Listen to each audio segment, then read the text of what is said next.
Hey, Hey, everybody. I don't know what was going on. Technical issues abound. Apparently, there's high demand. I guess today is a particularly busy day. But hey, this week's edition of The Real List is brought to you by SWA Sabers. Hey, man, listen. These cats have the best lightsabers in the universe. Legit. They have cosplay ones, they have combat rated ones.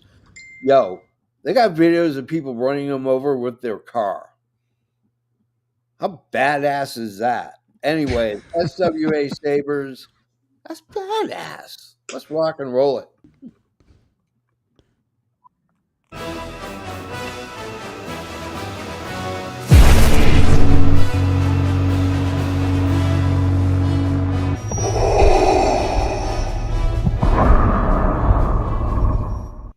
Hey, anyways, listen. This is something that I have been looking forward to. Um, Directors and writer directors, especially for me, are considered by cinephiles to be gods. Tarantino has said it, famous filmmakers have said it. If you want to be remembered, be a director. So I said, hot damn, you know what? We're going to go ahead and do that. So I got Jeremy, I got Rich. I said, I have to do this. And I wanted the first one to be one of the probably most accessible of the writer directors that I worship and that usually people like us worship.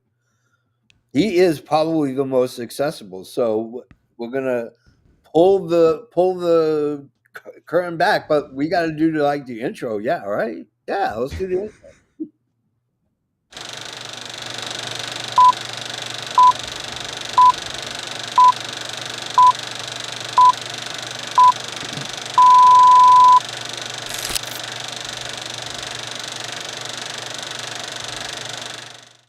I am James.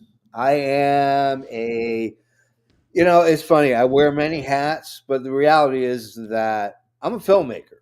That's what I do. I edit, I subtract, I add, I divide, I do all kinds of stuff. I make dreams happen, and I make people look good doing it, damn it. But, anyways, that's what I'm here, who I am. What about you down below?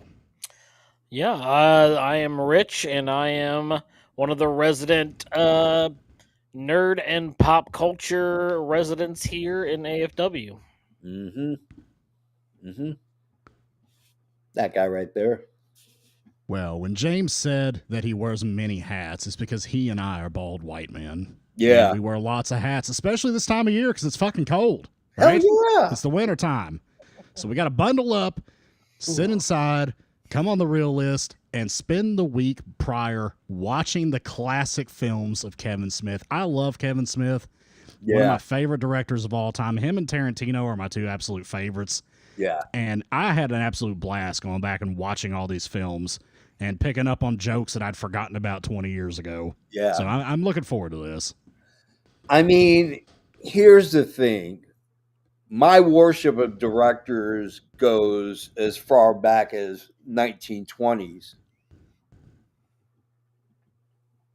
and your very Eastern European filmmakers are just crushing it. Vampire, Nosferatu, all these things.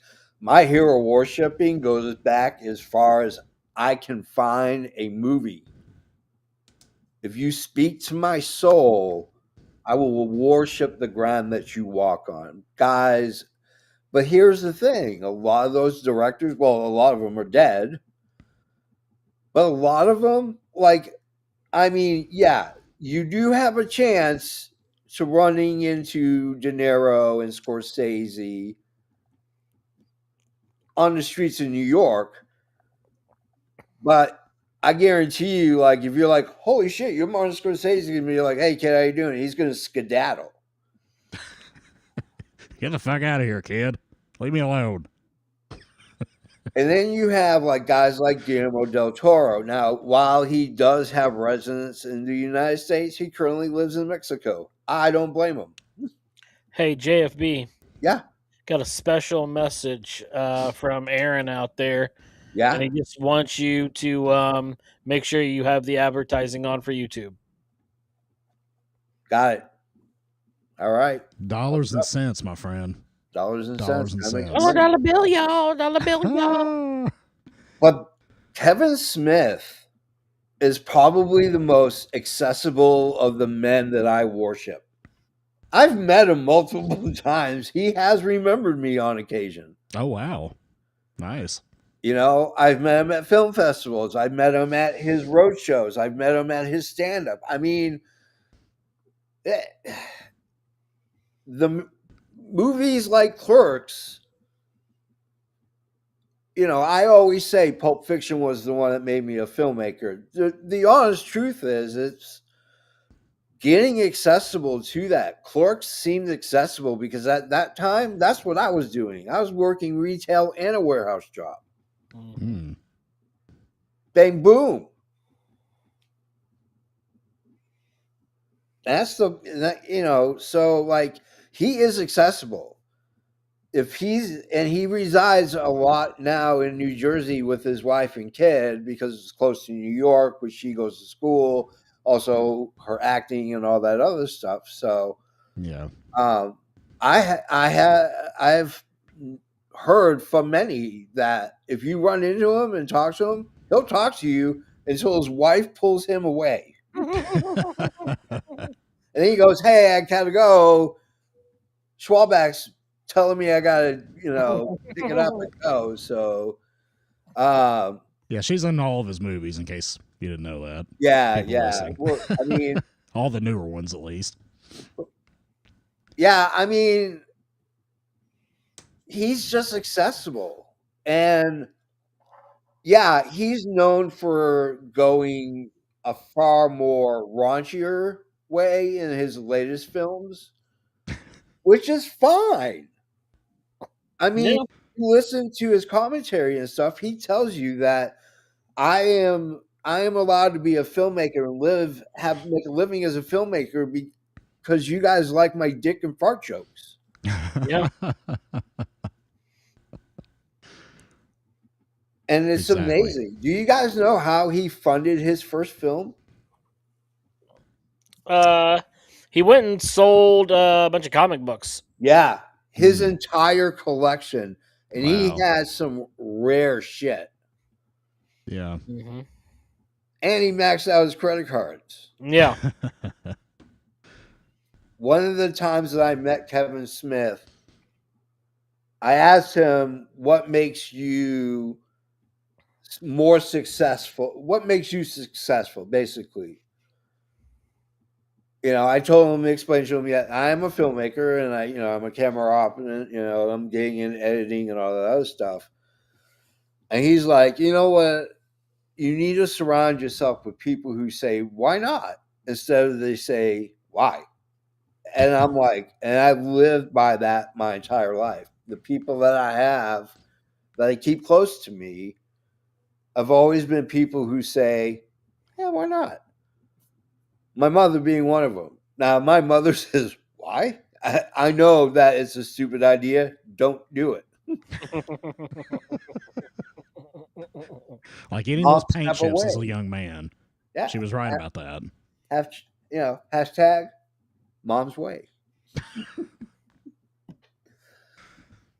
What are your all experiences with Kevin Smith? Like, how did you get to enter into his universe? Because he has a vast universe and it's all interconnected in some way, shape, or fashion. Rich, how the hell did you find fucking Kevin Smith? Well, and even on top of that, he actually has a couple different universes. And this list kind of has a little bit of both on it. But I think my first encounter was probably with Clerks. Yeah. But it was also simultaneously very close to seeing Mallrats Yeah. for the first time. I saw those two probably within the same year, and I love Jay and Silent Bob. Yeah. They brought me in hook, line, and sinker. Yeah. And that's kind of what drew me in, was that, and like just the back and forth and the dialogue, like. Yeah. And in Mallrats, you could tell that he was a comic fan. Like there was reverence for Stan Lee and Yeah. like everything else. So there was a lot of things that I vibed with just right out of the gate, just watching him as a filmmaker and as someone who has similar tastes as I do. Yeah. Oh God, that's beautiful. Jeremy, how did you find Mr. Kevin Smith? Well, for me, my first experience with Kevin Smith's filmography was in high school when I was a junior, I believe it was. Yeah. I have an uncle who is a Gen Xer. He's about your age, James. He's like Yeah. 50 or 51, something like that. I think he just turned 50. So he was really super ingrained with 90s culture, alternative rock culture, and everything. And he was a Kevin Smith fan. And he introduced me to the VHS tape of Dogma. And that was the first Kevin Smith film that I ever saw. I watched Dogma with him. And it just blew my mind. Like, I'd never seen anything like it before. And, from that point, I went and watched Mallrats and then Clerks and then just kind of worked my way from there. But yeah, that was the first time that I experienced Kevin Smith. Yeah. Yeah. There are times when, regardless of the life that I lead, which is hectic and is a little bit more hectic now more than it has been, I have two natural holidays for me. One of them is whenever a Tarantino movie comes out, and whenever a Kevin Smith movie comes out. Now, 100%, my best friend and me would go see a Tarantino movie together.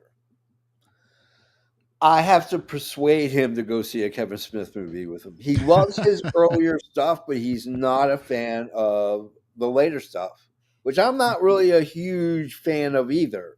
We'll get into some of that. Yeah. Yeah. I have some thoughts on some of those things. Yeah. Like, and there's the period too when he's high and he's making movies. And so there's that trilogy, the High trilogy, and it starts with Zack and Mary Make a Porno. Yep. Because that Seth Rogen introduced him to weed. Yeah, that was the funny part to me, was that he said in interviews that he had never actually smoked weed until Seth Rogen got him to smoke weed on the set of Zack and Mary Make a Porno. Unbelievable. That just blew my mind. It's unbelievable, like, wow. Considering how much Jay Muse did use drugs. Right. Muse was more hardcore drugs, though. Yeah, but I mean, he would smoke joints like cigarettes, dude. Oh, that's true. Yeah, and then smoke cigarettes like cigarettes. Yeah. So, in case you just joined us, this is what we're talking about. Talking about Kevin Smith. So yeah, you know what? Speaking of Zack and Mary Make a Porno, we might as well just start. Let's get it. Let's go. Because our number 10 is actually Zack and Mary Make a Porno.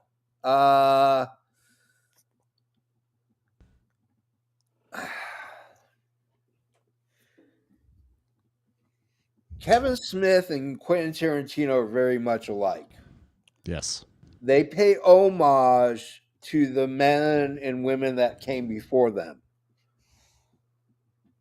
and influences in their movies.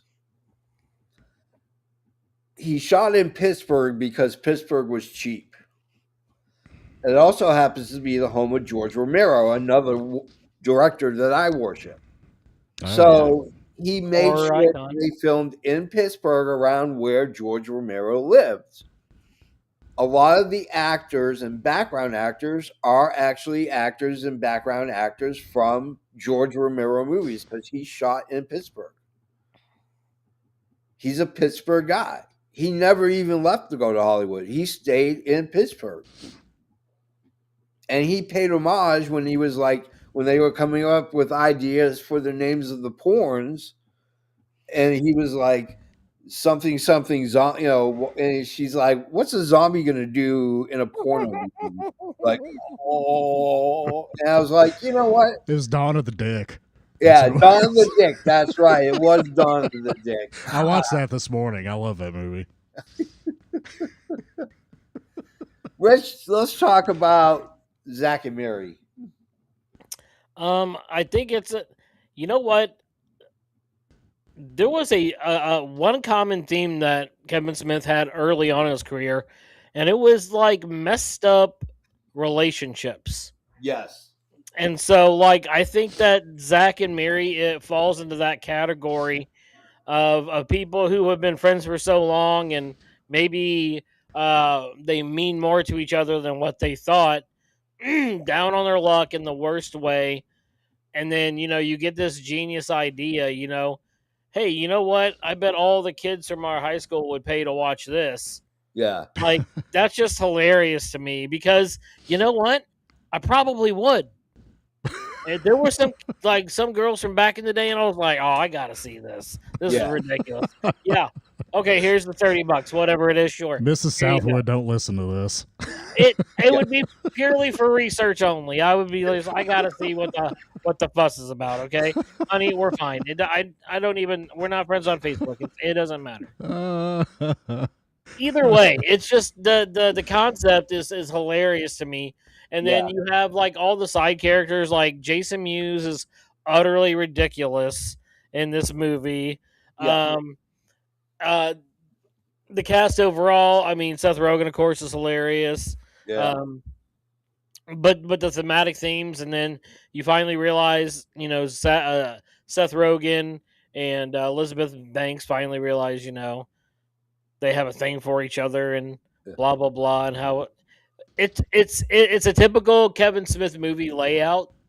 Yeah. In the fact of problem, hilarity ensues, heartfelt ending. Yeah. Like, it's a raunchy romantic comedy, is what exactly. Yeah. But it's still like, if you get past it and some of the things that are in it, like, it's a very, very Kevin Smith movie. Yeah. Oh yeah. Mm-hmm. What about you, Jeremy? Yeah, I mean, this has all the typical Smith tropes in it. Yeah. It's it came out in like 2008, but it still kind of had that 90s alternative culture aesthetic to it. It was like the tail end of it. Yeah. It's like one of the last true comedies, honestly. Yeah, it's a hilarious movie. I think this is the best film he has that's not part of the View Askew universe, in my opinion. Yep. That's why I picked it to be on this list. Yeah. It's fantastic. It's raunchy. It's intelligent. It's funny. It's heartwarming. The soundtrack kicks ass. Yeah. I love the story of the two protagonists being friends, but you could tell they're kind of a little more into each other from the get-go. They just don't want to admit it because it feels weird and icky to them. And then as the film progresses, you can see they're finally realizing their love for each other. And it's just a great story. It's a great romantic comedy that has a bunch of filthy shit in it, like literally shitting on Jason Mewes' head. Yeah. It's just it's a funny fucking film, and it's heartwarming and touching. And I know this is really weird, but I love the aesthetic of everything being frozen and like just ice everywhere for the whole film. Yeah. Like, I just thought that was a nice touch of like everything's desolate and cold and they're poor and they lose power and their water gets shut off. And oh, baby, we better snuggle up to keep warm. Right. It's a great movie. I love this film. It took boning. It took them having sex, making love, to even get to the point of having a conversation. Yeah. That's pretty cool. Like, let's get the physical shit out of the way. We know we're attracted to each other. Let's you know what I mean? So, but yeah, I have a filmmaker friend. He's a camera op just like me. He also does Steadicam just like I do. Every once in a while, I run into him, in my travels. And we start talking about the Dutch rudder. And so, like, if I'm on set and I haven't seen him, I'll walk up to him and I spin him in my direction so we're face to face. And I go, "You want to go for the double Dutch rudder?" And I grab his hand and start working it. And he goes, "No, no, no, no, no, no, no, no, no, no." And I'm like, "No, come on, dude, seriously." Oh, And it's somebody happening. one day, this person walked up and said, "What's a double Dutch rudder?" So I put him in front of me and I said, "All right, here's the deal. You're going to go in 100%, no matter how fucking crazy it sounds." "Hell yeah, I'll go ahead and do it." I'm like, "All right, dude, you got to whip your dick out and then you hold on to it. And then I work that arm. And then you work my arm. And Go then get the shoulder you work roll those going. arms." And he's like, "Oh, okay." And he starts on Bob. Well, I'm like, "Whoa, whoa, whoa, whoa, whoa. I was fucking kidding." He was willing to go double Dutch rudder. I'm like, that's impressive. This kid is going to be a vice president of something. I guarantee he's going to go from PA to producer to running a fucking global network. The of double Dutch entertainment. rudder. And now he's Kids. one of the executives that just sold Warner Brothers. Kids out there, don't look this up on Urban Dictionary, please. Yeah, All don't. Even though James just thoroughly explained it in gross detail, don't look it up anyways. Yeah, I mean, I totally get it. I get it. You know what I'm saying? But yeah, double Dutch rudder. Jeremy, that reminds me of the Chappelle Show episode where it's Clayton Bigsby and Oh Jesus. not Clayton Bigsby. I'm sorry. Where he's the crack guy, and he's telling the kids where to go get it from. He's like, everybody knows Martinez got the best stuff. All you got to do is get $20 out of your mom purse, go down to 3rd Street, take the bus, ask for a guy named Martinez because his stuff is the bomb.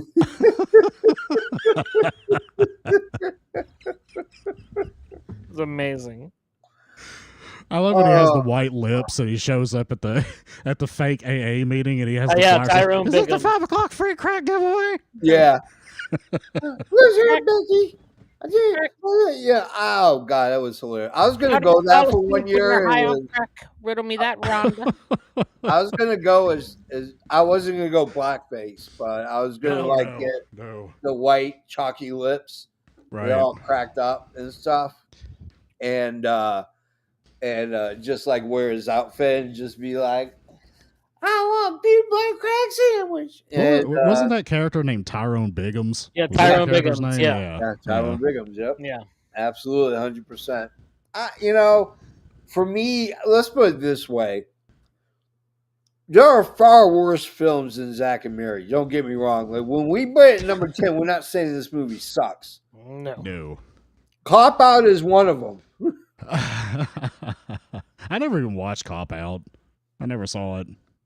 I know he directed it. He didn't write it though, right? No, he wrote and directed it. Oh, he wrote and directed both. Okay. So go look it up on YouTube because I can spend an hour talking about it. With Bruce Willis and Tracy Morgan, you mean? Yeah, with Tracy Morgan. Yeah. Essentially, Bruce Willis rewrote the script. Okay. And the parts that he wanted. Yeah, and that was horrible. I gotcha. Yeah. It was. Oh God, it was fucking atrocious. Tracy Morgan is he's a jewel in that though. Oh God, it was such a little kid in the dick. Like, yeah, nope, nope. Well, what we got next, JFB? Mr. You know what we James? got next? My God. Oh, there we go.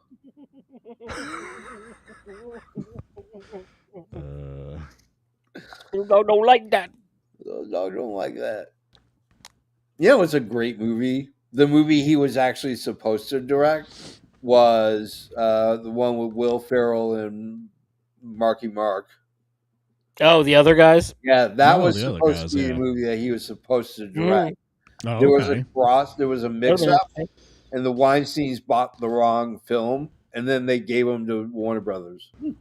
Stupid ass Weinsteins. Yeah. Boo! We don't like you. Boo! No. I mean, both of them are scum. As far as Outside the of Weinsteins. outside of the scummery that they are, they've kept Dogma from us for so long. it's Yeah. coming back in 1 week. I know. I had to watch my already have it DVD. pre-ordered. I had to watch my DVD copy of it for a refresher Very for nice. this week. Very nice. Very nice. Yeah, I have a DVD. I have the first print, so I've always held on to it. But yeah, I ordered it on 4K because I just wanted to look beautiful. I want to see Alanis Morissette freaking just Shine. God, she just God, I love Save her. it for Dogma. We'll get there. Yeah, I know. All right, so that was number 10. Number 9. Number 9 is Clerks 2. Jeremy, go ahead and talk about Clerks 2. I absolutely love Clerks 2 because we'll get around to talking about Clerks 1. I'll tell you the reasons why I love it. But what I love about Clerks 2 is it kind of expands the, I would say expands the likability of Dante and Randall. Yeah. It expounds upon them more on a personal level. And you get to see more of their actual characteristics in Clerks 2. They're a little more human in Clerks 2. Yeah. I love it. I think it's a fantastic film. I love the love story, obviously with Dante and Rosario Dawson's character. There are definitely some jokes in this that you absolutely could not make today. Yep, absolutely. A couple different scenes. I'm not going to tell the absolute jokes, but he's going to bring it back.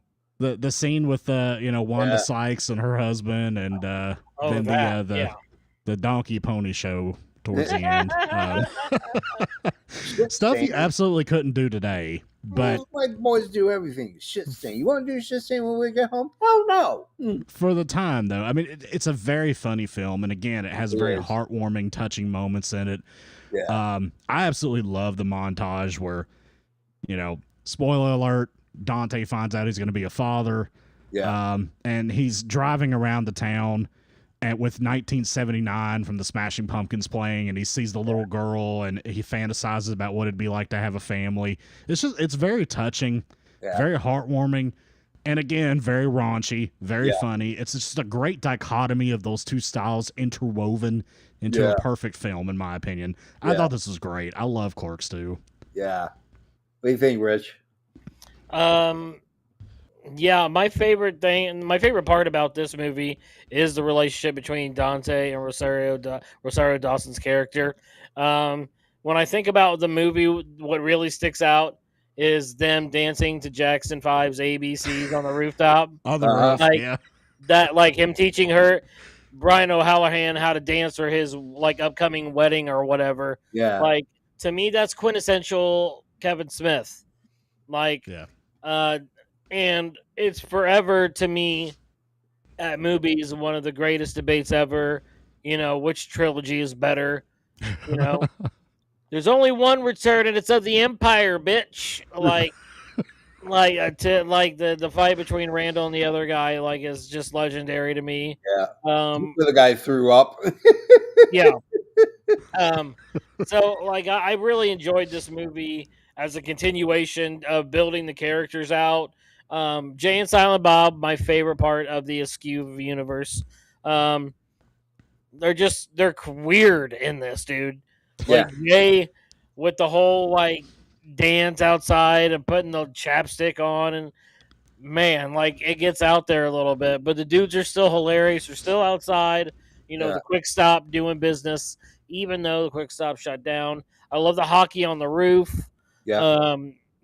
All these things just make for very Kevin Smith, New Jersey. It felt very New Jersey. Yeah. It's one of my I would say probably top 5 Kevin Smith movies. No doubt. On my personal list.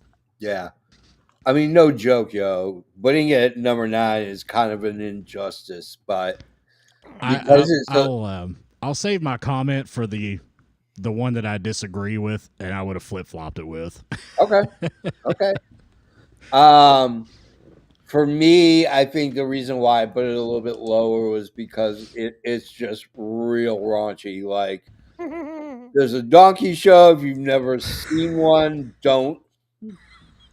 I We're not have. even going to describe it here. We're not going to Yeah, do that. I have. Don't. Oh, Jesus. Yeah. I haven't, for the record. That was Nope, James, the other bald guy that said he had. I went to Tijuana. I was looking for Jesus. some pot for the weekend because I was staying the weekend on the beach. So I decided to go right into the heart of Tijuana. I got dragged.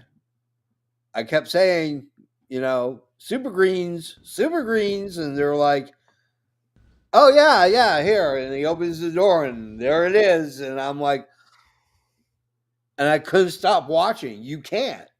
Oh, my God. You and the donkey, if it locks on you, fuck that shit. That's all I'm saying. You made eye contact, James. Yeah, You're you fucked don't. for life now, pal. No. Yep. Yeah. Oh God. What was that line in the league? What's that? In the league when they were like the face you make when you orgasm. I can't remember what it was called. Right. I I don't remember either. Yeah. It's been a long time since I watched the league. Oh, great freaking show. Kimmy, apparently we lost What Kimmy the at fuck some is going point. I'll tell you what's going on. Clerks 2. No lie, great movie, great love story. You know what makes Kevin Smith? You know what? I'll say this observation for when we get to number one because it's concurrent and running throughout all of this, right? Right. Clerks 2 was just good. I think we should move on to the next one. Let's move on to number 8. Number 8 is this is what happens when Kevin Smith wants to do a horror movie. Number 8 is Tusk. Not the song from Fleetwood Mac. So if you came on here expecting to hear Fleetwood Mac, you're screwed. We're talking about Tusk, the movie. Does anybody know the actual origin of how this movie got made? I know they discussed it on one of his Smodcast episodes. Yeah. Yes. I've heard it, but I can't remember it. Yeah, him and Mosier were going through and they found this ad. And Kevin Smith, who was super high at the time, imagine that, said on a tweet, "Yay or nay for Tusk." All his fans flooded they knocked his Twitter handle down. And it was enough. I think it was like 1%, like 10 people voted no. It's about a man who's seeking an individual to dress up as a walrus. That was the ad that was in the paper that inspired this movie. Justin Long is a podcaster. Wow, shocker, because Kevin Smith is also a podcaster and a filmmaker as well. And he answers this ad for his show. And dude is sewn into the suit and is being force-fed raw fish and shit like a walrus would eat. Yo, Michael Parks. One of the greatest regrets in my life is I had a chance to work on a film set with Michael Parks, and I did not take it. It was too far, and it was too far for me to drive, and I did not really want to fly. And I said, "Oh, you know what? I guarantee you, next film he's on, I can find a way to get on." Yo, bro died like 3 years later. And that's the biggest regret of mine is not working with him. This guy is one of the greatest character actors in your life. Not only is he in several Kevin Smith movies, he's also in quite a few Quentin Tarantino movies. They appreciate this character actor from the 70s. He's in the opening scene of Dogma, isn't he? as no, that's just what like it's calling the Cardinal. like a guy on the pier, but not like not Carlin. Oh yeah, yeah, like yeah. the dude You're on the right. pier. That is Michael Parks. Yeah, Yeah. that is Michael Parks. Yeah. Oh, that's playing God. No, God is Alanis Morissette. No, in earthly form. I That's don't remember got what an earth character he played. that's got an earthly form on the pier. Like we'll get to it when we talk dog. Yeah, we'll Yeah, get to yeah, it when we get to yeah. it. But And I'll explain further. Yeah. Tusk to me is it's a great attempt at making something you're not known for. Because it's a really fucked up. It's a David Cronenberg movie. It is an homage to Cronenberg. He has said it numerous times. It is a body horror film. If you don't like body horror, don't go see this. Because I don't want you hearing God. I don't want to hear none of that yakety yak yak. None of it. James made me watch that damn walrus film. Yeah. Now I can't get it out of my head. I think I have like a walrus ass for a face now. Yeah. I had a friend who I met and working on a very low budget film, and we became very close friends. And he is kind of a horror fan like I am. Hey, And I said JFB, to him, yeah. JFB, why don't you answer Kimmy's last question real quick? What is a body horror film? Oh, it's basically body dysmorphia, like morphia. Like you're like super like thin. Things transform. Yeah. So like The Fly. You can actually go to YouTube at some point and type in David Cronenberg, Cronenberg. I might be wrong. Burg. No, it's ERG. Yeah. And yo, just watch any of his stuff. That's body horror. Everything is distorted. You transform into something far uglier, or in some cases far more beautiful, and it always has consequences. Always, 100%. A recent movie would be The Substance with Demi Moore and Margaret Qualley. That's what I'm talking about. Yeah. You could say John Carpenter's The Thing is one of those great movies. Yeah. The Fly. Yeah, most definitely The Fly. You could even argue an American Werewolf in London. Yes, very much so. Yeah, the transformation scene in that's pretty horrific. Mm-hmm. Oh yeah. No joke. Rick Baker, the Monster Maker, man. Yep. Which is okay, because to me, the second best transformation. Well, you know what? This is a future episode, guys. Whoa. Yeah, whoa. Pump the brakes, fellas. Whoa. All right. We're giving too much. Yeah. You got to pay for the extra shit. Yeah, you got to pay for that extra. Yeah, you got to go on Patreon and pay the $5. That's what I'm talking about. Bam! See me. AFW doesn't have a Patreon. Let's talk to Rich. Rich, your thoughts on the movie Tusk? Okay, so I actually have never seen Tusk, and I was not able to watch it. But what I know of it is that Justin Long plays a very interesting character in this, who he's answering this ad or whatever. Yeah. And also I know that it is part of the new universe, kind of, that Kevin Smith created, the True North universe. Yeah. Which also includes two movies that didn't make to this list: Yoga Hosers and Moose Jaws. Yeah. So I know that it's definitely a body horror movie. I've seen stills of what Justin Long looks like as a walrus, and it is certainly interesting. We'll put it that way. So, but I don't know. I don't know a lot about the movie outside of that. Yeah, no joke. This guy right here. I watched this movie for the first time today. I had never seen it before. Yeah. Because I knew the theory of it, the idea of it, and I was like, I don't know if I want to watch that. But then I was doing this, and it was on the list, so I got to watch it. And wow, this is really fucked up. Yeah. And to be honest, I did not like this movie. I really didn't. I thought it was just too far out there.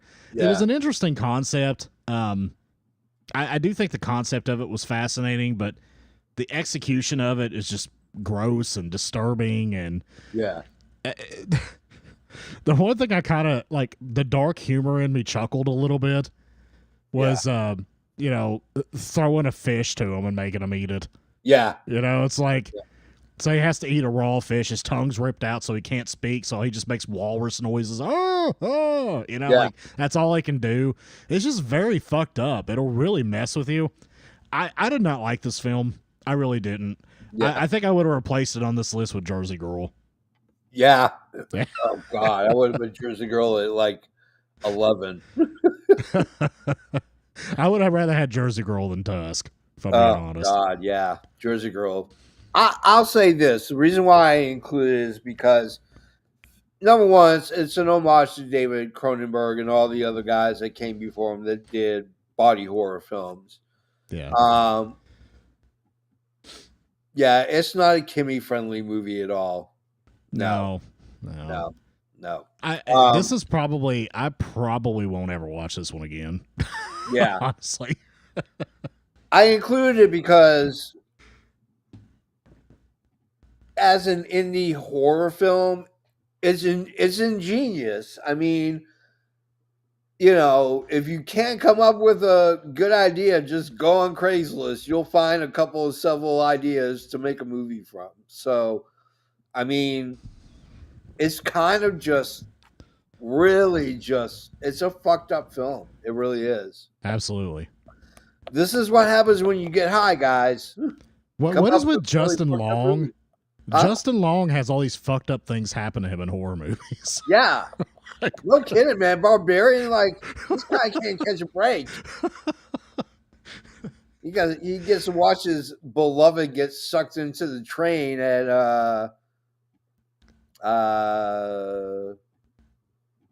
something to hell. Drag Me to Hell. Drag Me to Hell, yeah. Yeah. He's so good in these movies, though. I will give him that. Like, he's built for horror films. His expressions, his reactions, and everything. Like, he's so fucking good at it. Yeah. He's a great actor, man. He's a really good actor, a really good comedic actor as well. I loved him in Zack and Miri. I know we didn't mention him a second ago, but he was great in that as a he gay was porn hilarious. star. Yeah. Are you guys gay? I mean, in the sense that I would suck his cock? Yeah, we're gay. I love the voice that he used in Zack and Miri as well. We are a couple. We are together. That sounds just like him, right? It was. Oh God, it was so hilarious. But yeah, I mean, Tusk is just freaking out there. I mean, Johnny Depp. By the way, you didn't know Johnny Depp was in the movie. I had to do a double take. Yeah, because I was like, wait a second, that's Johnny Depp's character because I knew he was in this. Yeah.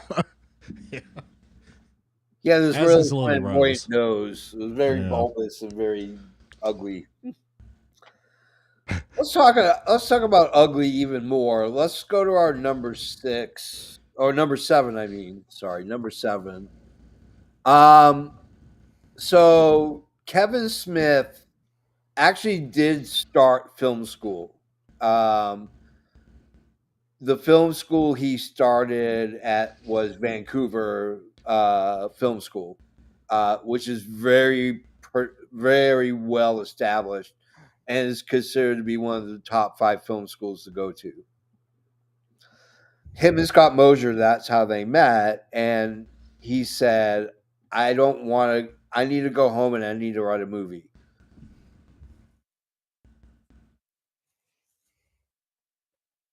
A film that would be ready to film, like whoever wrote a script that would go good with a film, we make that film that the other guy produces. Kevin Smith went home and wrote Clerks.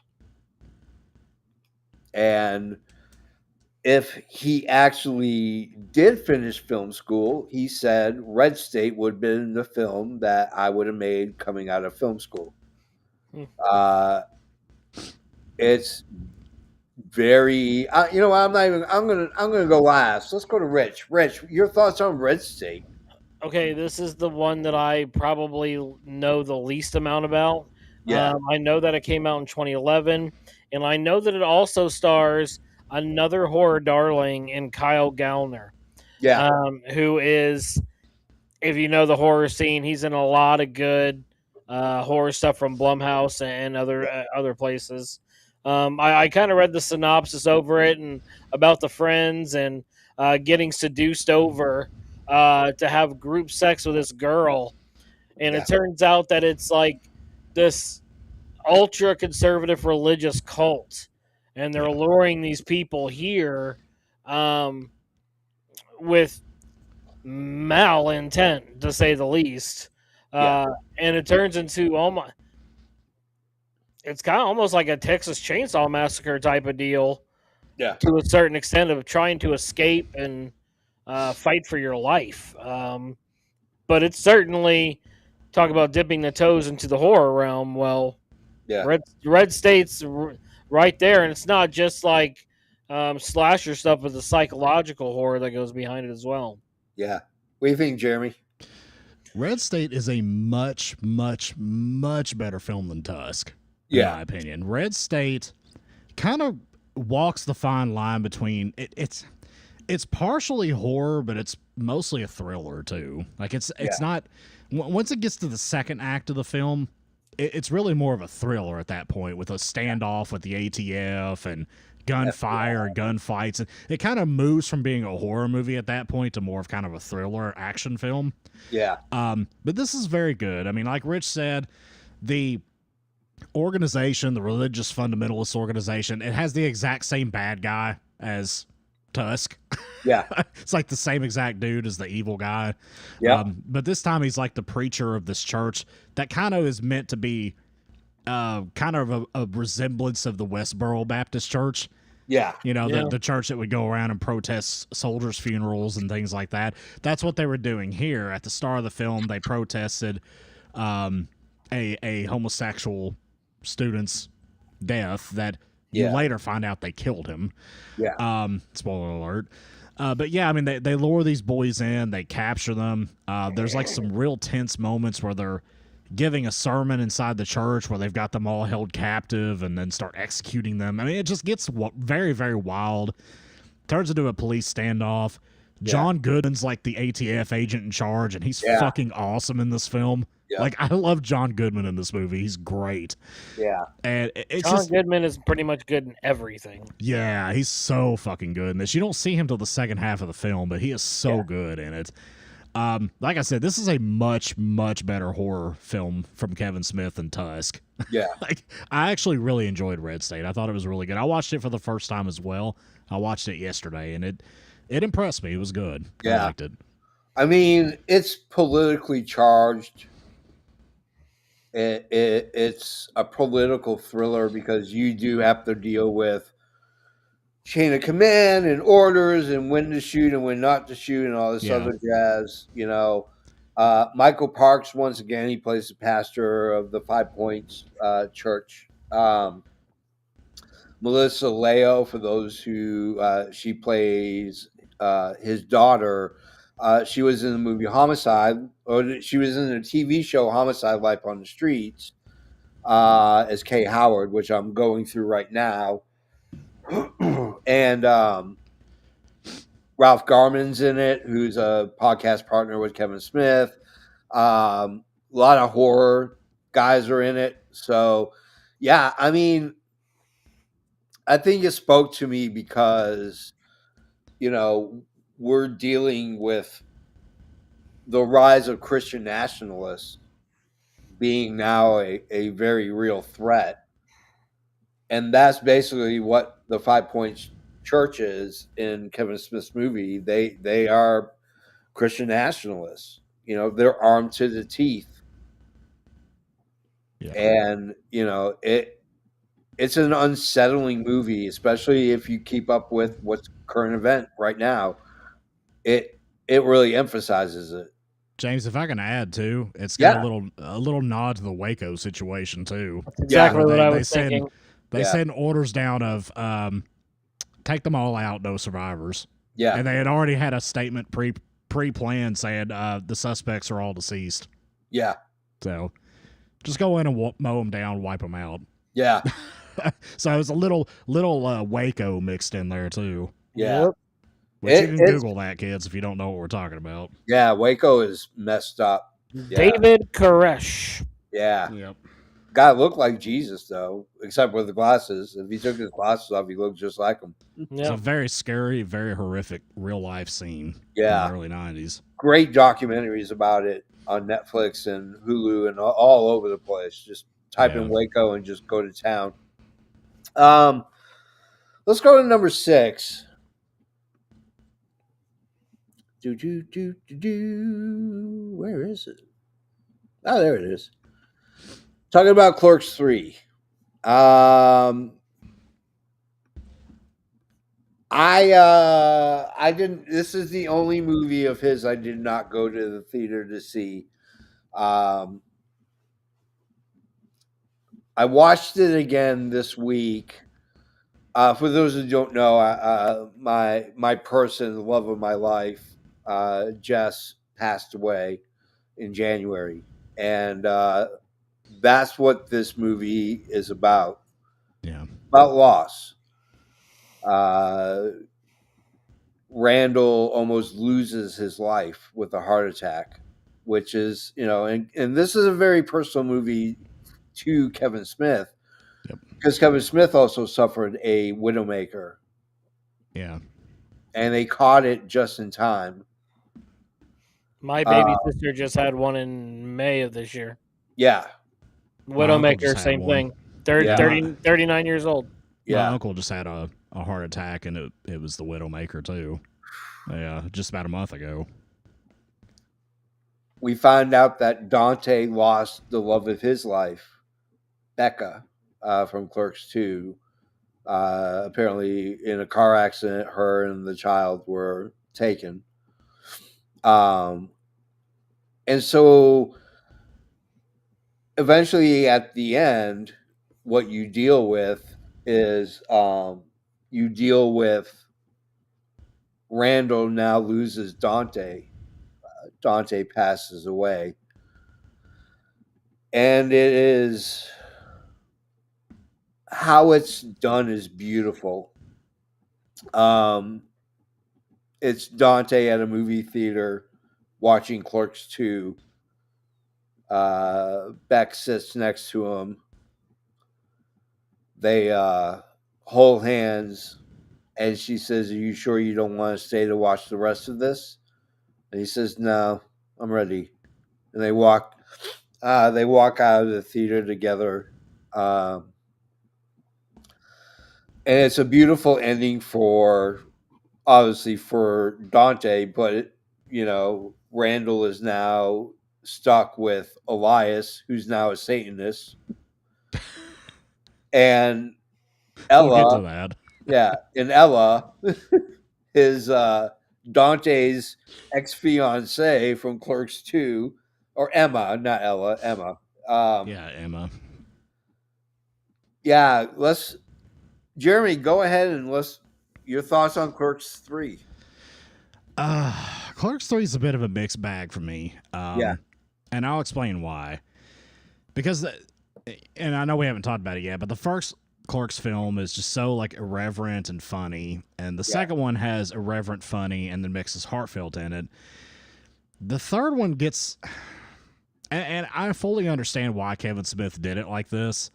It just, I didn't want to watch a sad fucking Clerks film, to be honest with you. Yeah.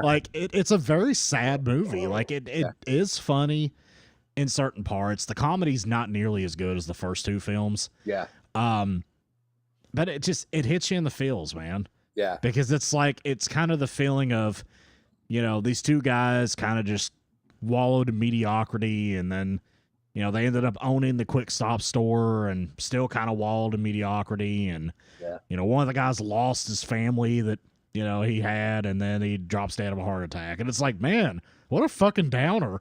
Yeah. You know, but like the last 20 minutes of this film, it's beautiful and very sad. You know, the sequence with the movie theater and everything, which is going on in Dante's head as he's laying in the hospital dying actively of a heart attack. Yeah. Because Randall shows up with a laptop. The premise of this is after Randall has his heart attack, he wants to film a movie about his life. And essentially what they do is they recreate a lot of the scenes from Clerks 1 and Clerks 2.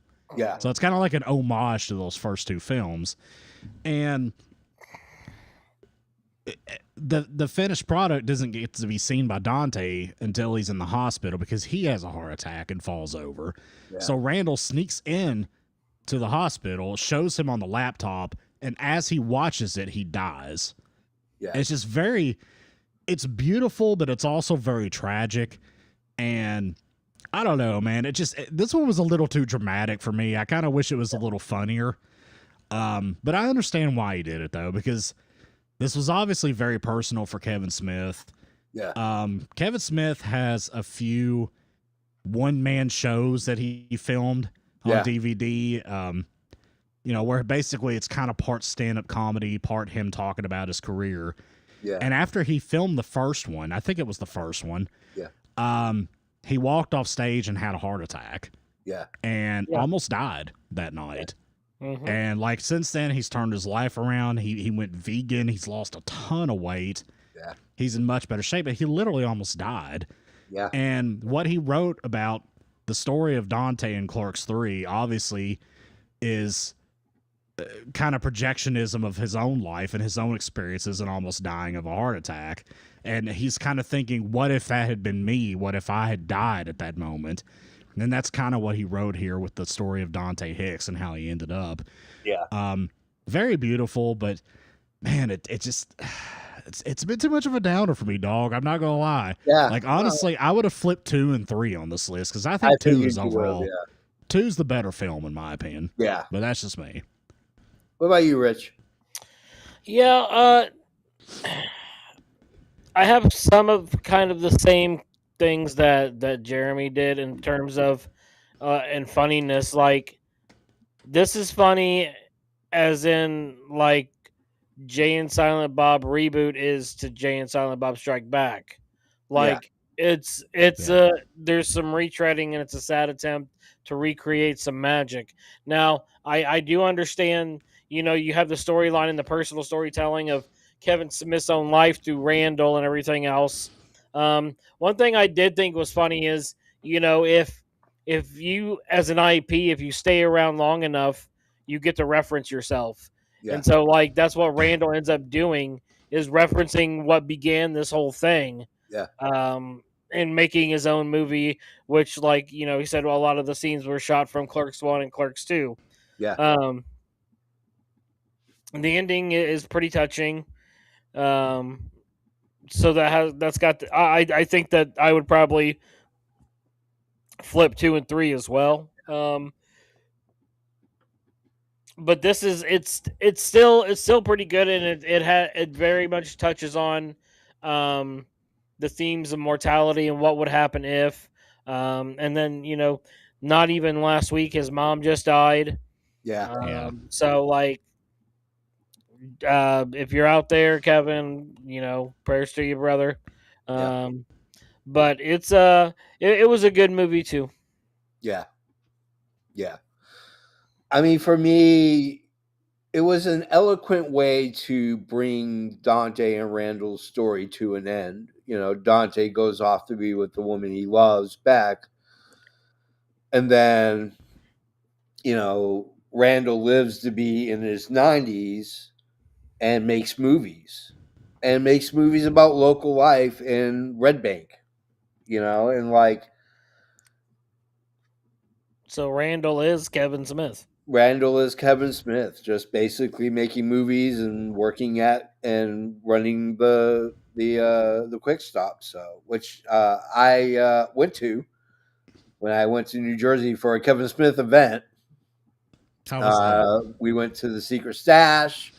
I got a whole bunch. I was going to wear my clerk shirt, but it's cold. Fucking cold, guys. I'm not gonna lie, it was cold.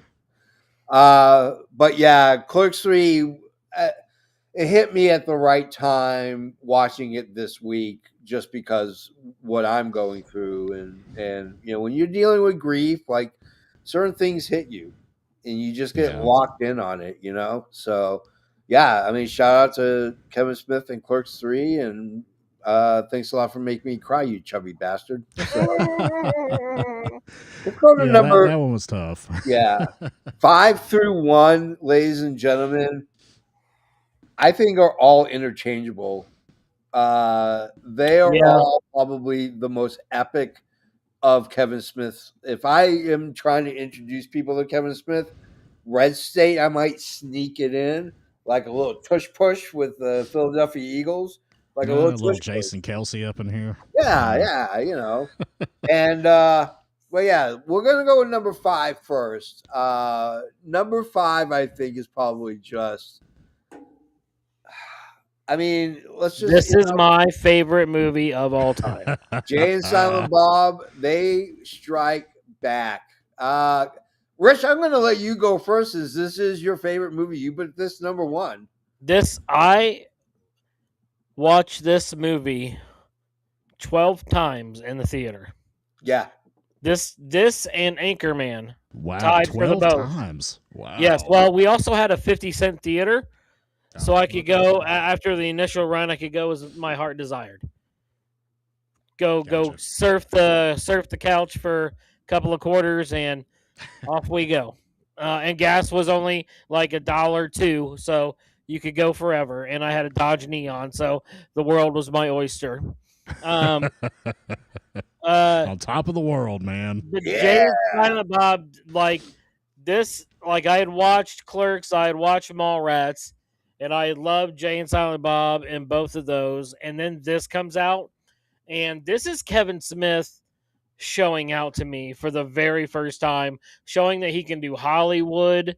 Like he's pulling favors and everything else, like from Ben Affleck, Matt Damon, like the amount of George Carlin in this movie, like the amount of people that are in this movie is so ridiculous. Yeah.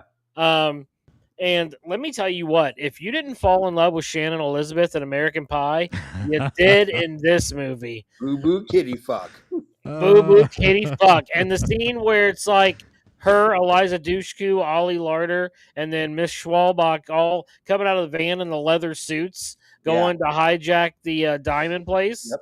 Like, it's ridiculous. I'm pretty sure to this day I can recite every word of this movie, frontwards, backwards, in Latin, probably. So through some sort of unconscious god, I'm not sure. But this is like a pinnacle of comedy to me, and it's so tongue in cheek. Like a Jay and Silent Bob movie, who would pay money to watch that? Yeah. Like the fourth wall breaks in it. Like you get Holden McNeil back. You get Banky back. Yep. You get Brody. You get Brody back. Oh, and when he finally gets the comic book shop, which we'll talk about in a little bit.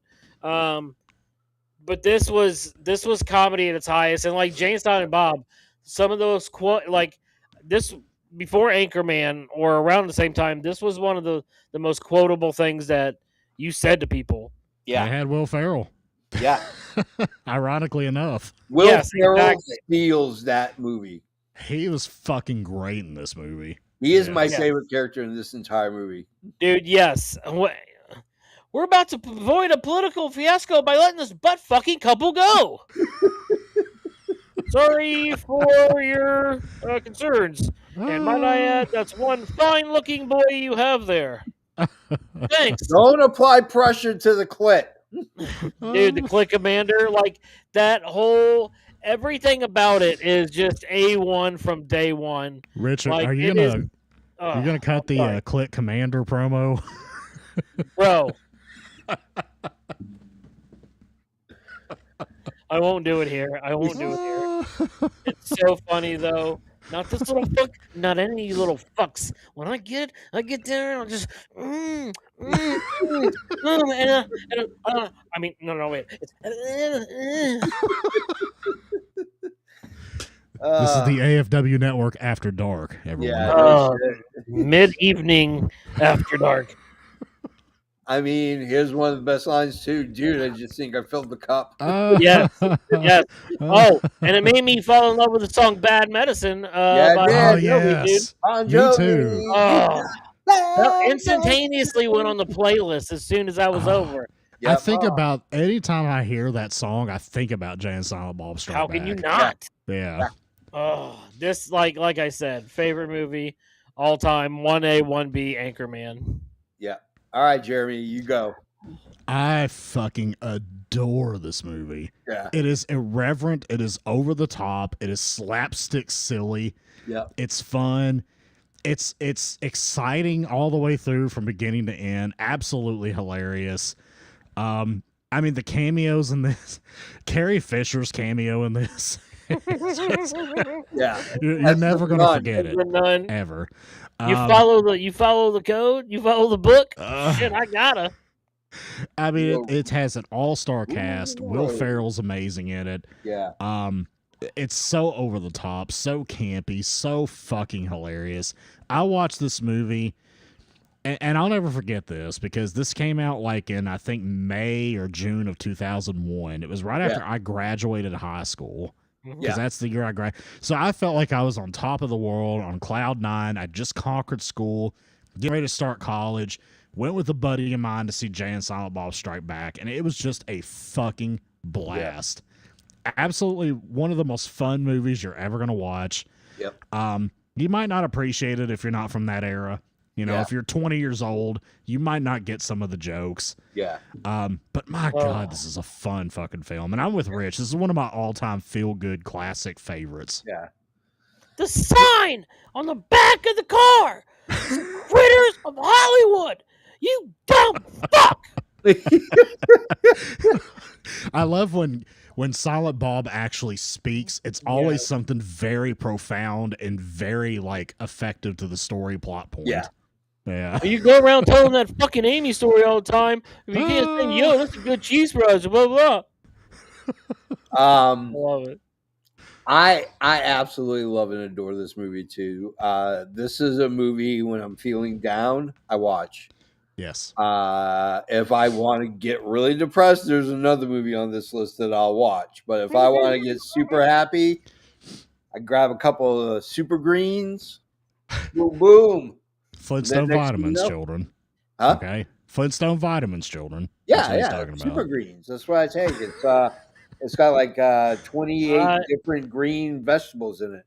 I like to burn medicinal herbs and take in the aroma in a sauna-like environment. Yeah. Disclaimer. We're talking about incense sticks and Flintstone vitamins. Yes. Botanicals. And when I want to feel good and just feel silly, this is what I watch. I mean, one of my favorite lines is, when he's talking to Banksy, when he talks to Banky, and he goes, "Dude, some guy punched me in the nuts. I got punched in the nuts by a guy whose name is Cockknocker."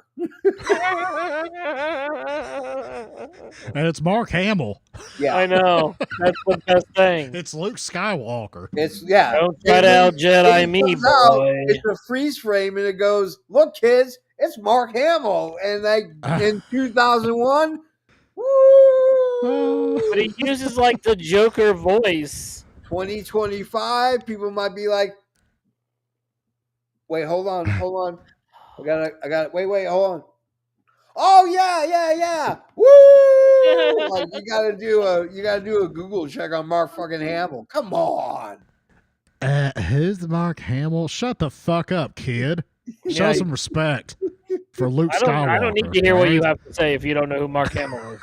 Yeah. You're too young to speak, kid. Shut up. Yeah. Go sit down and learn something. I'm telling you, man, I'm scared about this generation. I really am. I mean, It's after dark, Kimmy in the UK. Okay, that's where it's after dark. Yeah, After dark somewhere. yeah, yeah. I told you, parental. Let's be Hey, honest. In the continental United States, it's pretty dark. yeah. I Wherever mean, you're it's at this it's point. 8. Yeah. It's 9 Eastern and something Pacific. Yeah, I can't do math when I'm taking super green. So, but Jay and Silent Bob, dude, I'm telling you, like one of my favorite scenes is when they go, they do the ET over the in front of the moon. Yes. They crash land into Jason Biggs and James Vanderbeek's dressing room. They think that they're the stunt guys. Yes. He's like, "Oh, you, the pie fucker! You fucked a pie in a movie!" And I could, every time I just crack my ass up. And he's like, "Yo, why didn't you hit Pacey up?" Another very timed reference there. The Yeah, kids are, very Fucking like kids Dawson. today are not gonna know who Jason Vanderbeek or Jason Biggs were. Yo, it's the fucking Dawson. It's Dawson. Yo, it's the Dawson, man. You ever hook up with Pacey? Well, there was this one time. And one of the great end credit scenes ever. Morris Day and the Time, the greatest band of all time. Morris Day and the Time. Oh. This movie's just fucking fun. It's just irreverent fun. There's nothing serious about it. It's just shut off your brain and enjoy the ride. Yeah. And to kind of capstone what what James said when it talks about putting it on when he's sad, there's like 4 movies. This one, How High, Yeah. Brothers Grimsby, Yeah. and That's My Boy. Yeah. There's no chance you don't laugh during those 4 movies. Yeah. Oh, Step Brothers no is chance. on that for me. No Step chance. Brothers is there for me too. Yeah, Yeah. absolutely. If I just want to watch banal shit that just makes me laugh, Step Brothers, absolutely. Yeah, Step Brothers. Yeah. Yeah. Are you trying to bury me? Shut up! I'm trying to bury You you. are dead? Nope. I used Ninja Focus to slow my pulse. What are you doing, Derek? He just died. All right, that's enough. We can go deep diving on Step Brothers all night. Oh yeah. Let's go to number 4.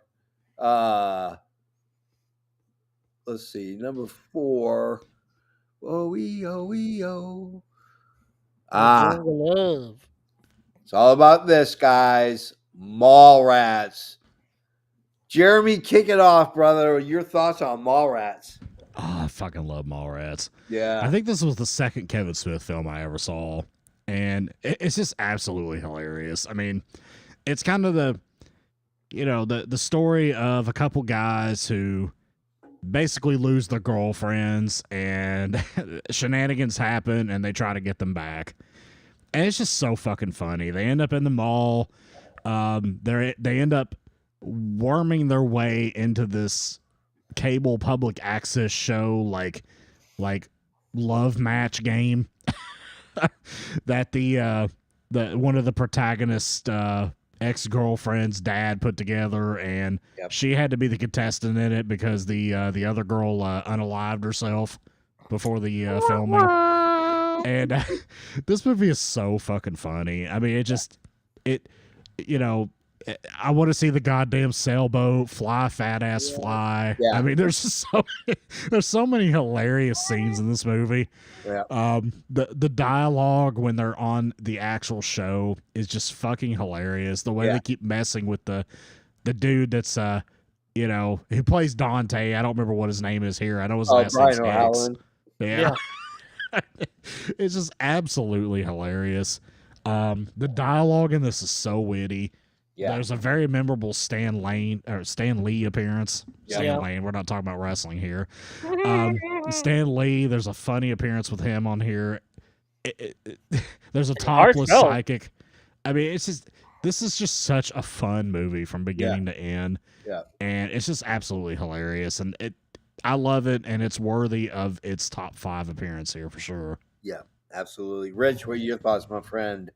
This was like Kevin Smith's admission about how much he loves comic books. Yeah. Yes. And like the environment of growing up in mall culture in the 80s and the early 90s. Yeah. Like there's another movie that didn't make this that narrows it down even earlier called the 4:30 movie. Yeah. Yeah. Which if you haven't seen that, I would recommend you go see that as well. I have not seen that one. It's good. It's really good. It's good. It's It just very came out good. what, like a year ago or something? 1 or 2 Yeah, years ago? last year, Yeah. or maybe even earlier this year. I don't know because we are in December and they kind of start to blur together at this point. But Silent Bob becoming obsessed with the Force, is one of the plot lines running through the entire thing that I love. You get the legendary Michael Rooker to play the absolute smoke show Claire Forlani. Claire Forlani after that, and then she did Meet Joe Black with Brad Pitt. And I was like, at that point, I was like, this is the most beautiful woman I've ever seen in my entire life. Yeah. Like she started peaking, and like Jason London, the main protagonist, he was like a mid 90s kind of heartthrob type of guy too, getting stuff. So and then Ben Affleck is in this movie again. Yeah. Fashionable male. Yeah, fashionable male playing such a douchebag, dude. Yeah. Now, one thing that we learned about him is that he likes to screw in a very uncomfortable place. Yeah. Like very the backseat uncomfortable. of a Volkswagen. A Volkswagen? Yeah. Backseat of a Volkswagen? And doesn't mind doing it with underage girls, apparently. Yeah. Ooh, yeah.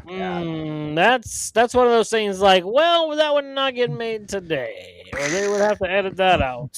Yeah. No. But it's very reminiscent of what 90s comedy was. It is very much a picture into what 80s and early 90s life was like as a teenager. But it all, once again, like we talked about earlier with a lot of Kevin Smith's movies, it comes down to love story. It comes down to Jason London's character and Claire Forlani's, and then Brody, Jason Lee, and Shannon Doherty trying to get them in their fences as well. The late Shannon Doherty. The late Shannon Doherty, God bless her soul, and Stan Lee. I mean, Yep. we got a lot of them here. But this was my introduction to Kevin Smith, and so it will always. And Ethan Suplee, like he talked about the sailboat. Yeah. Like, before his ridiculous talk about body horror or body transformations, geez Louise, Ethan Suplee has had a body transformation. Oh man, he's had a hell of a transformation. Man, crazy. But this movie is definitely worthy of top 5. I just want to see the goddamn sailboat. A scooter is a sailboat, you big dum-dum. I mean, if you're a big fan of the Easter Bunny, you probably don't want to watch this movie because the Easter Bunny eats it. Oh, he gets a beat times. down from Jay and Silent Bob, yeah. Yeah. They beat the living shit out of the Easter Bunny. Kind of deserved it. That's so funny. I will always love stick that up for scene. Jay and Silent Bob, and no matter what they do. So, Easter Bunny obviously deserved it. Mallrats for me reminds me of when I was a kid in high school. That's where you went because the movie theater was there. Everything's at the mall. Tiffany was at the mall. I got to see her perform. It was cool. You know? That's why I love. Lunatif from the chat was in the mall. Yeah, Lunatic was in the mall. That's why season 3 of Stranger Things is my favorite, is because it's all about centered around the mall and that culture and everything. Because I just remember how cool it was to go. Yeah. That's such a 90s relic. I mean, when I got in 80s, really, 80s was the height of it. Yeah, when I had heartache, when I was depressed, I went to Sam Goody's because there was a goth girl that worked there, and we would just sit and talk, and she'd give me certain things to listen to, and I'd buy a couple of cassettes or whatever. Yo, man, yeah, she got me through a lot of heartache, big time. So James is over here chasing the goth girls. Yeah, shout out to Beth. That I will never forget Beth ever. She was just she was so cool. We did go out on a date once. It felt weird, you know. I mean, she knows all my dirty laundry and stuff, but we're friends on Facebook, and yeah, she was like kind of my first ride and die, my first hop along Cassidy. So Yeah. Mallrats, If man, yeah. if you see in the chat Danielle saying she was introduced to Mallrats Friday, she watched it with me Friday night. Oh, So, did she? Yeah, for the first time ever. So I got to introduce her to Mallrats. She enjoyed it. Nice. What did you think about it, Danielle? Yeah, tell us what you think about it. Yeah, I love Mallrats. I heart Mallrats like there's no tomorrow. Oh yeah. I just And you love see it. hearts emanating from your face, so I know Yeah. you meant it. It's Yeah. genuine. Yeah, if you Yeah. can go like this and go wah wah wah wah wah wah wah. Love. I Love. See, that love doesn't happen to Mallrats. me. I'm not using a fancy MacBook like James is. Yeah, fancy MacBook. You know what? My MacBook is 5 years old. The editing software that I'm using is beyond it. Oh yeah. Oh yeah, it Was it Final struggles Cut now. Pro? Is that what it is? Yeah, MacBook Pro. Yeah, Yeah. she loved it. That's awesome. All right, Danielle. Good. Yeah, I did well then, exposing her to that. yeah, you did really well. I mean, some of it is kind of ridiculous. I won't lie. Some of it, some of it is just pitch perfect. I fucking love Mallrats. God, I love Mallrats. I know. Let's go to number 3.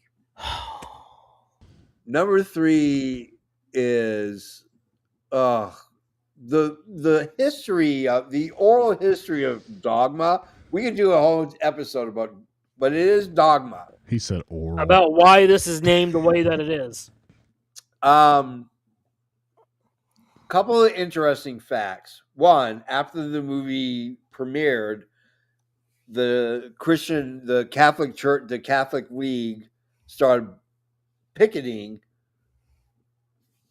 screenings, and Kevin Smith went and picketed with them. Making his own movie. And Bro, he was on the news. And even got on TV Yeah. for it on the news, and they didn't know who he Fine. was. That is so fucking hilarious. Talk about the ultimate first troll. Yeah, That was it. that was it right there. That is where trolling began. Kevin Smith created trolling. I'm going to start first because this Yeah. movie is very personal to me. Yeah. I grew up in Boston, Massachusetts, and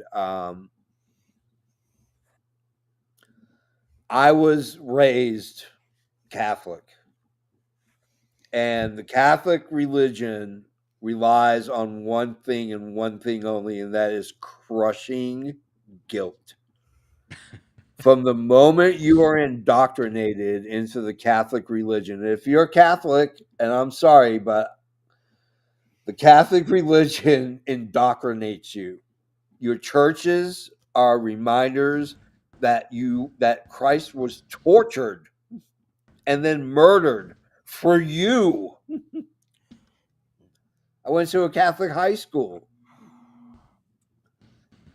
When I saw Dogma, that's when it hit me. And that's when I started to become years and years and years, 15 years to be exact, of therapy that it took to get rid of that Catholic guilt. Oh, wow. Yeah, 15 years. You have no idea. I left the church when I was 18. I left the church, not my high school pastor, not my high school priest, but my neighborhood priest. So every year, the seniors of that class, wherever school you were at, because I didn't go to school where I lived, so we go on a retreat, and at the end of the night, we have a big bonfire, and we sit around the fire and we talk about how we can strengthen in Christ and all this other blah blah blah. And if you want to reveal something about yourself, well, Father Bill revealed that he is gay. What was said in the bonfire was agreed upon that nothing shall ever leave the bonfire. Mm-hmm. Someone told their parents, who then called the Mm. archdiocese, who then had him removed. Oh man. That's when I decided I did not want to be part of the church. That was at 14. Or no, yeah, that was at 17. And I left the church at 18. So dogma is about Catholic dogma. The Father, the Son, and the Holy Spirit all being the same person. Mary having as much reverence.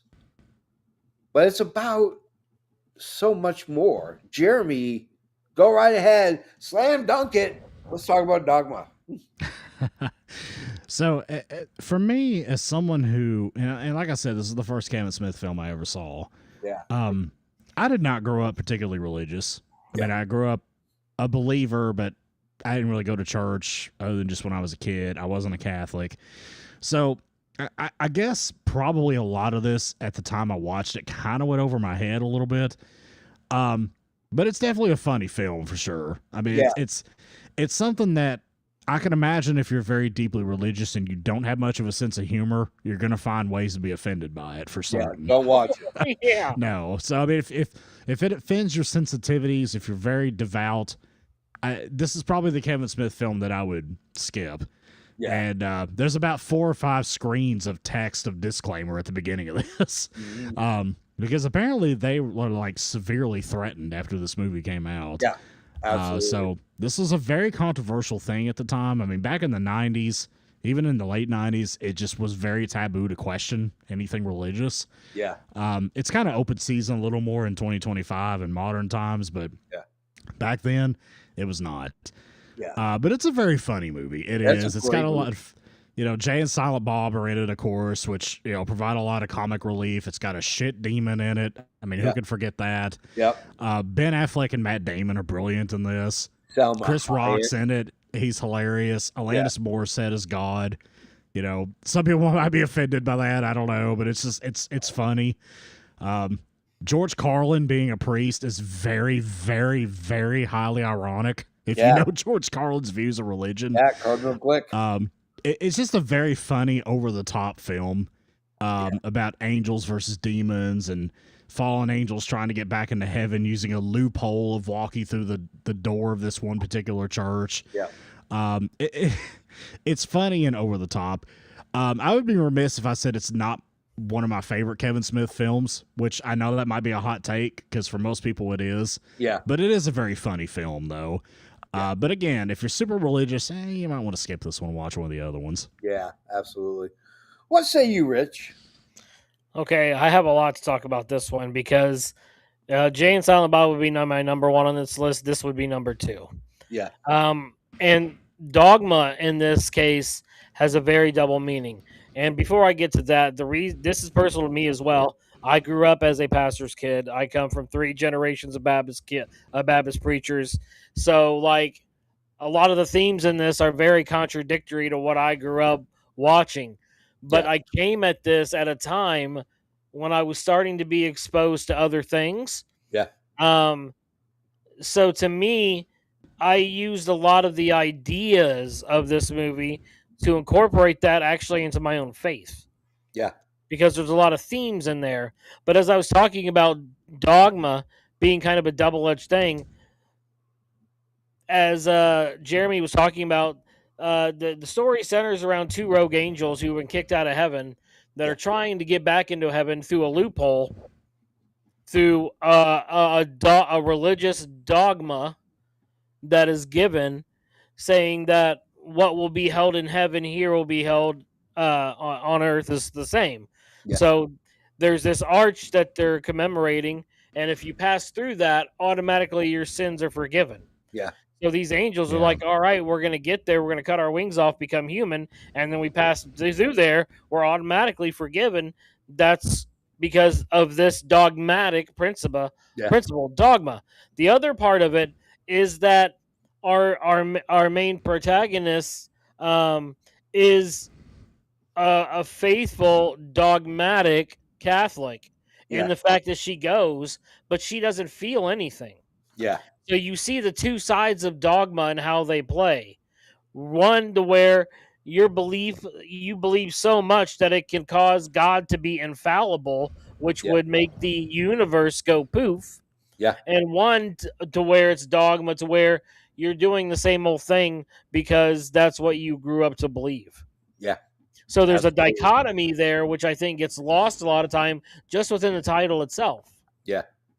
But as far as like you guys both said, just the people alone, and not a one of you, how dare you, either one of you has brought up Alan Rickman as Metatron. One of the greatest performances. I like him way better in this movie than I do as him as Severus Snape. He was Yeah. very good in this film. Like He was he great. is Yeah. ridiculously good. And you, James, you want to talk about Catholic guilt? Well, Linda Florentino's character, she's Catholic. She get Catholic guilt, and she finds out she's Jewish because she's the last scion. She is the last blood of Jesus, who was Yeah. a Jew. So Yeah. And she she's got works at an Jewish guilt. abortion clinic. Yeah, and she works at an abortion clinic. So she's Yeah, got she was in Jewish the abortion clinic. Yeah. and Catholic guilt. She's got both of them on there. And then Jay and Silent Bob end up being prophets of the Lord. Yeah. And they're scamming chicks at the abortion clinic. Yeah. They're Because looking if they're for having loose abortions, women. they know they're going to be loose women. Yeah. But at the same time, they believe in a woman's right to choose. Yeah. Like the juxtapositions of everything, and like the diner scene between Linda and Jay and Silent Bob, just absolutely hilarious. And she's like losing her mind the entire time. Yeah. Like Yeah. the movie is just so well done. Salma Hayek as the Muse, Jason Lee Serendipity, as Azrael. Yeah. We touch on the Golgothan shit demon. Yeah. The little hockey player demon boys. Yeah. Always messing with stuff. There's just so much in this movie that you get, but Ben Affleck and Matt Damon, they were great, absolutely great in this movie. Alanis Morissette at the end. Yeah. I could go on for an hour and by myself just on this. Yeah. I love this movie. Outside of just the religious aspect of it, it's an adventure. It's a road trip movie. Yeah. Jay and Silent Bob have to go to Chicago in order to prevent these angels from entering the gate. Chris Rock is the 13th apostle. Do you remember the story of why they went to Illinois? No. Oh, yeah. They went to Illinois because they were looking for Sherman, Illinois from John Hughes movies. John Hughes. Yeah, John Hughes movies. Because they thought it was a bunch of weak men. Put out. Yeah. Big titty girls don't fall from the sky, you know. The movie is just amazing. The acting is top notch. I love the cameos. I love the fact that Jason Mewes learned every line in the script because Kevin Smith told him you can't fuck around because Alan Rickman is a Shakespearean actor, and so Jason Mewes learned every line, not just his, everybody's line. Hey, we also find out that Jesus was black in this movie. Yeah. Yeah. And that he owes Rufus $12. Yeah. $12. But they owe me $12. Yeah. He didn't say homie, but we're not going to say the word he said. Yeah.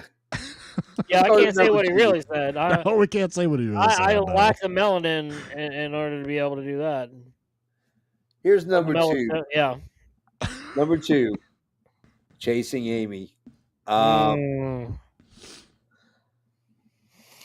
This is probably one of the most it is a romantic comedy, but in a very different way. I show this movie to women that are important in my life who I go into a relationship with. They have to watch it. It's required viewing. It's on the itinerary. Whether they like it or not is regardless. What counts is that they understand the running themes about love and how it's doesn't matter who you are, what you do, and that when you're in love, then you start questioning it, and then you fuck it all up, and then boy meets girl, boy loses girl, girl goes off with another girl. I love Chasing Amy. It's funny as fuck. You get one of the greatest monologues from Kevin Smith as Silent Bob. That stupid Yeah. Amy story. Yeah. Stupid Amy I.e., story. what I was referencing earlier. Yep. Rich, go ahead and let's talk about Chasing Amy. Chasing Amy is hilarious because, like, you get Holden and Banky, played by Ben Affleck and Jason Lee, respectively, two Yep. mainstays of the SQ universe, as I like to call it. Yep. And they're comic book writers. Like, Holden writes it, and then Banky does the sketches for it or whatever. Yep. Does the inking or whatever. Tracer! You write around the lines. She is a tracer. Oh, Chris Rock. Oh, another what Jason once again why Jay and Silent Bob Strike Back is the absolute best. But the themes that are explored in this, like between always trying to get the thing that you can't have. Yeah. Like Holden wants, Joey Lauren Adams' character, who is from 80s acclaim. She's a real popular movie to have this, because did this come out in like 92? Yeah, I think so. I think something like that. Maybe 93. So you have like the rise off of her doing like what was it, Dazed and Confused. So she was like a hot prospect. And then I really liked Melody Linsky as Joey Lauren Adams' best friend. Yeah. I thought that was fun. But there was a lot of themes, like Kevin Smith touched on homosexuality in a time when a lot of comedies didn't necessarily do that. And if they did, it was in an over-the-top kind of way. Yeah. But I loved it, and it was definitely about relationships, and Jay and Silent Bob, of course, are in it, have a big role. Yep. And Silent Bob's monologue is like epic. It's one of those ones that's the best. Yeah. But it's about young adult life too, and which is a theme of a lot of late 80s and 90s movies. Yeah. Just trying to figure out what you're supposed to do when you're at a lull in your life at a crossroads and you don't know where to go. Yeah. This is a really good movie. Yeah. It's a great movie. It's about love, but it's also about how you see this thing as a goal and not as a person, that you want to be with them, and because Joey Adam, Lawrence Adams' character is a lesbian. Well, Yeah. she's bisexual. Yeah. And then all the stuff about her past starts coming up, and then he starts judging her for it, because we all do. We all come with baggage. We all do. And that's the running concurrent theme in this film, is that you can't judge people. You just can't. You love who you love. Period. When she came out saying that she was going to date a guy, all her lesbian friends got pissed. Yeah. Yeah. Like we lost another one. It's tribalism. Another one. Yeah. It's tribalism. Let's go to number one. Oh. Well, hold on a second. Yeah. I got a comment on that one. Yeah. Yeah. So the social scientist in me kind of comes out a little bit with this one. Yeah. Because this, I think, is a good encapsulation of when LGBTQ kind of first started to come into pop culture back in the 90s. Yeah. Because, we had glimpses of it back in the 80s. Obviously Freddie Mercury, Elton John. We knew there was like certain figures that were gay, but we didn't really see actual stories, movies, characters that were gay until about this time in the mid 90s. Yeah. If you remember, Roseanne had a lesbian kiss. Yeah. The character of Ellen on her semi-autobiographical TV show ended up coming out as a lesbian towards the end of it around this time. Yeah. And then Chasing Amy came out. Yeah. And this was The just movie kind of an Philadelphia. Philadelphia, yeah, absolutely. But this was just kind of a time when there was a burgeoning queerness coming out in Western culture, particularly in the U.S. in the mid '90s, ushered in kind of by this alternative rock kind of culture that Kevin Smith was a part of at this time, where his films were so popular with Gen Xers that were involved in the alternative rock field. And this film kind of encapsulates a lot of the questions and the burgeoning acceptance of LGBTQ queerness of culture and society. And you see a lot of the dialogue, a lot of the questions going on of, questions about the mechanics of lesbian sex and whether or not it's actually considered sex, and are you considered a virgin? Are you not considered a virgin? Why or why not? Does penetration have to occur? I mean, it's funny. The lines are funny, but at the same time, there's a sociological undercurrent to this where we're, as a society, through jokes and through this particular film, questioning these things out loud, which were always considered to be taboo before. And I think Chasing Amy's a very important piece of cinema in LGBTQ culture. Yeah. And, there's part of it that are outdated. I mean, the idea of, there's definitely, there's some slurs in this for sure.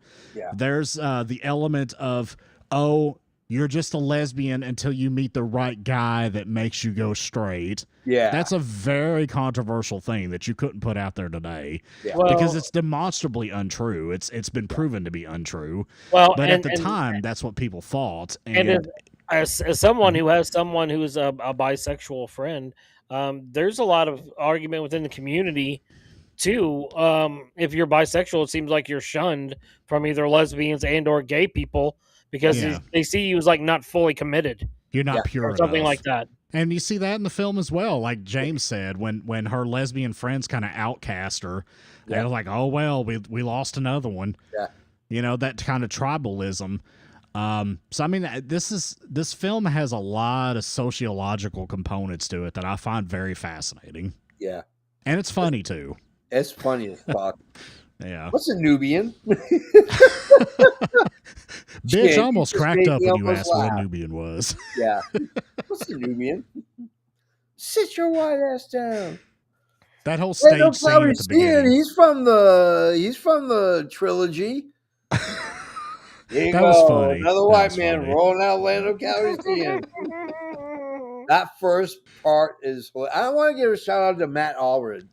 Matt Allred, who did Madman, the Madman comic book, did the artwork for Jay and Silent Bob. All the artwork is his. So, let's go to number one because, it's just that time.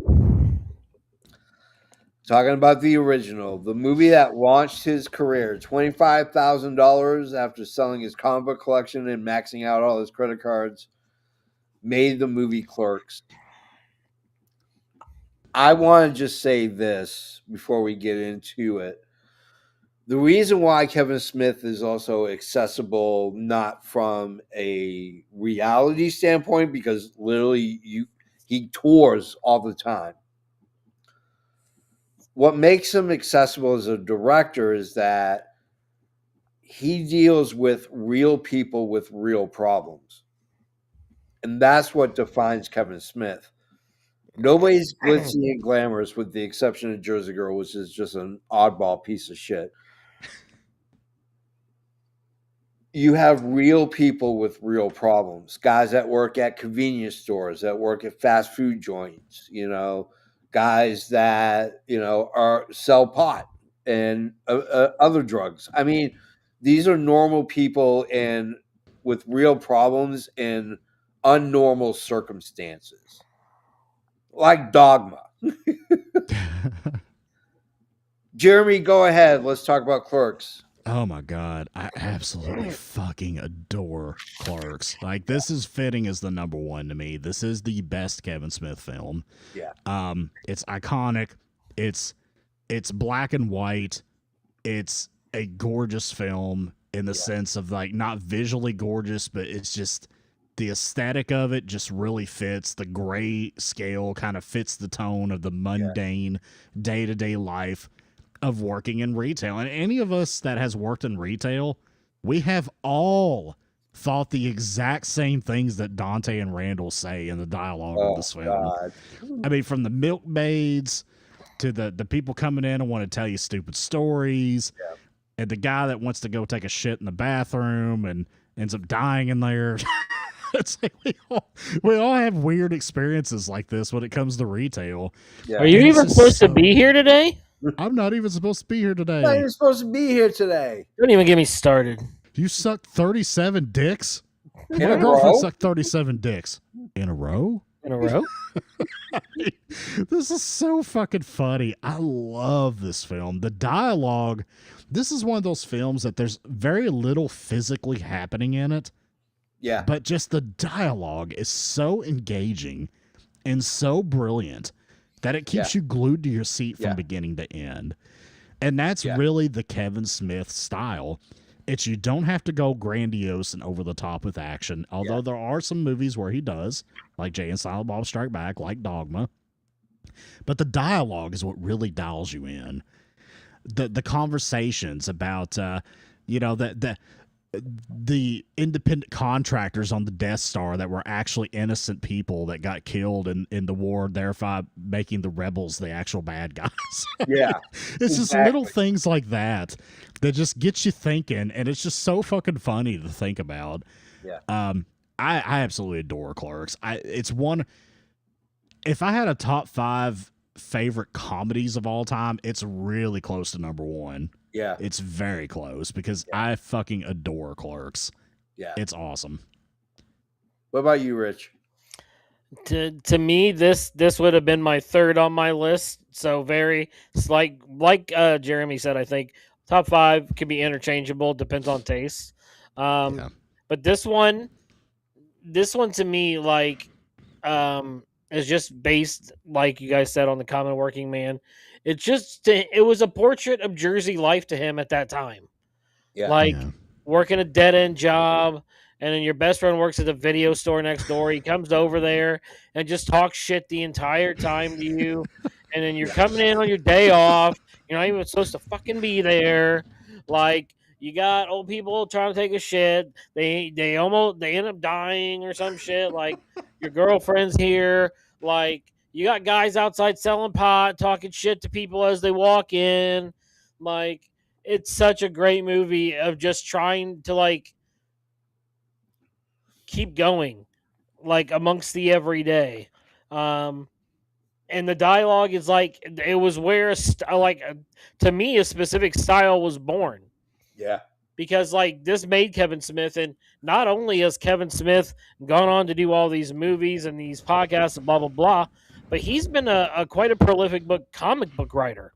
Yeah. Like in Daredevil and other series like that. So it's like, because of this movie, we've gotten so much more out of him from the medium than just film. So he's been really a media godsend in a lot of ways, a media legend, not just a filmmaker. And this movie is what started all that. And the struggle between, Dante and, the girlfriend and everything else. Like, this guy struggles more with girls than anyone I've ever seen in my life.